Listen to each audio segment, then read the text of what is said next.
Hello, this is the last video of the glucose meter. So this company, Ultrahuman, contacted me and asked if I wanted to test this glucose meter, and I did, and without any form of affiliate, so I can keep my opinion pure, basically. There's no, I don't get any money anywhere, basically. No, I come from a point, as I explained in the first video, where I think it's interesting to measure. I love measuring. I'm a total mathematics nerd. I love numbers and measuring on one hand.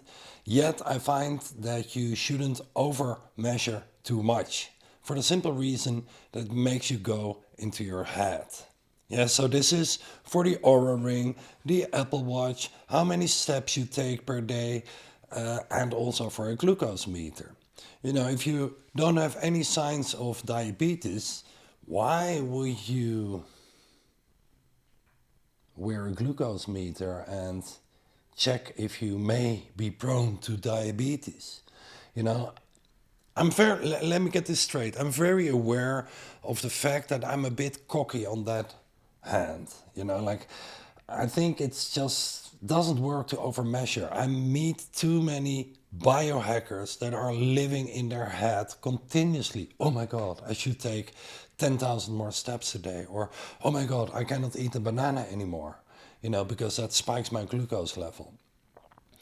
So how do I combine those thoughts? You know, I'm very aware that I know nothing, and I'm aware that I'm a bit cocky, like I don't need that stuff. Yet on the other hand, there's a nerd in me that is like, I love measuring. So how do I combine this? Well, this is not extremely difficult. I basically think that the algorithms of this moment are too simplistic. Like, for example, if you talk about glucose, if you have like a intense workout, your glucose levels spike. This is not a bad thing. If you just had some glucose-rich food, could be fruits, could be sugar or something, you will have a spike. You know, like, I don't see there's anything wrong in that. And I want to emphasize on the difference between, say, good sugars, bad sugars.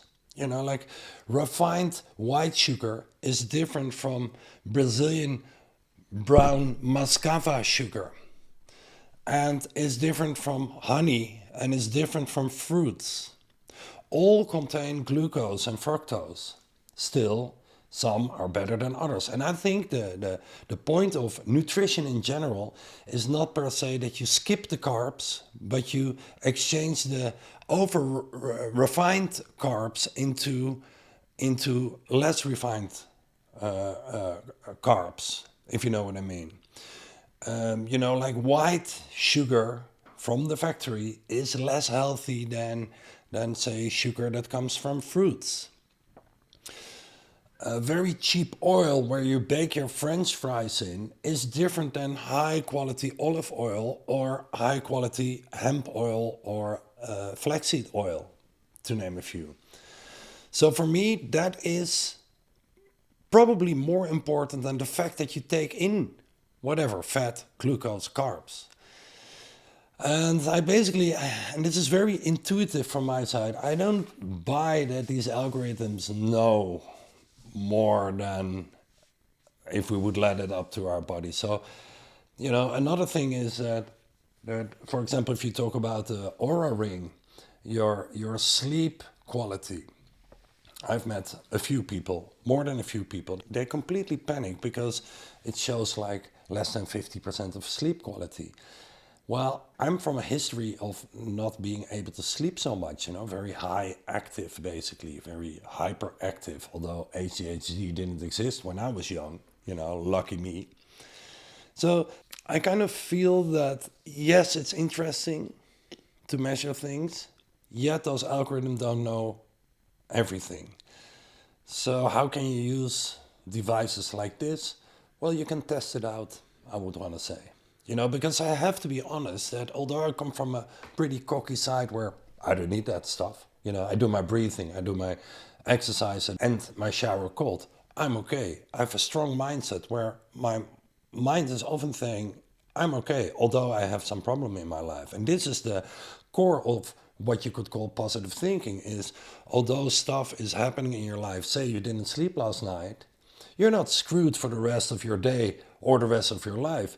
You just have to know how to release those hormones and that energy that you missed during the night, so you're actually okay. And this means that you get a stronger mind where you're able to do more than you think you can.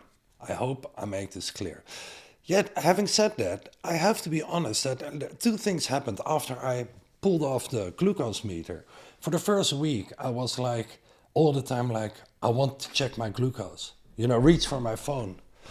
Oh no, I'm not wearing it anymore. So, a very clear sign that I was living in my head because of the removal of the glucose sensor.